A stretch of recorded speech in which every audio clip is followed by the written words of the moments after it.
Hi, I'm Michelle Begue with a look at what's happening in Latin America now. But first, our news trivia. Which Latin American country is using a football app to help students in school? We'll have the answer later. Haiti's Prime Minister Ariel Henry will step down after weeks of mounting chaos. In a video address on Monday, Henry said his government would leave after the establishment of a transitional council.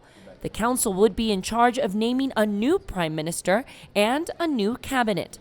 Henry came to power unelected in 2021 after the assassination of President Jovenel Moïse. But the prime minister failed to hold an election last year, as he said the country's insecurity would compromise the vote.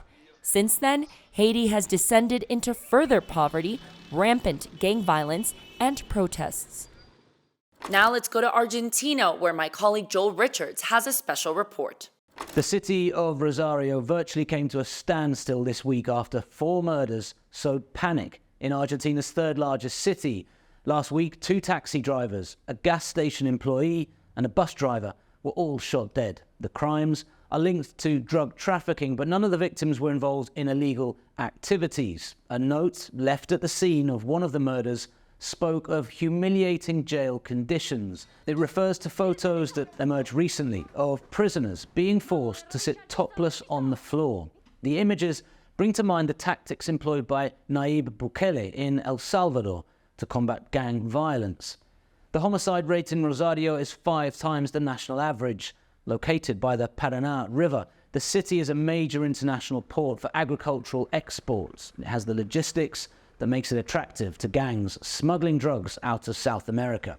Argentina's government has sent federal forces to the city in an attempt to contain a situation that continues to spiral out of control. These images are from Mexico's Zumpango lake bed, which is located just north of Mexico City.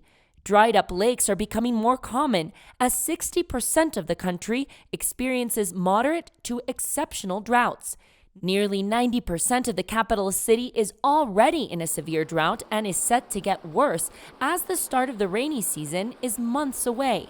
The fear of water shortages is looming over the election season. The country is set to choose their leader in June. And going to another extreme, a small Caribbean island in Colombia is slowly sinking due to rising sea levels. Tierra Bomba is on the bay of the coastal city of Cartagena. Now citizens are losing their homes due to the rising tide. The cemetery was once built at a safe distance from the ocean, but it has now been devastated by repeated flooding. Some of the residents losing their homes describe how waves are sometimes literally hitting the walls of their houses. Now let's check out what stories we're following for next week. We're following Honduras' efforts to clean and protect Lake Yohoa, the largest freshwater reservoir in Honduras. The lake has suffered from the negative impact of climate change and garbage pollution. Now the European Union is contributing to revitalize the lake. This will include not only cleanup work, but water management efforts. Cleaning the lake is easy, they say, but keeping it clean will be the biggest challenge. And now the answer to our news trivia. The answer is C. Real Madrid striker star Vinicius Jr. created the Vini Jr. Institute app to help improve public school education in his home country of Brazil. The app uses technology and football to encourage studies. It also provides free educational material for disadvantaged children. The Vini Jr. Institute app was launched in 2021 and has already helped 4,500 students and 500 teachers in 4 Brazilian states. And that's it for this week. We'll see you again soon on Latin America Now.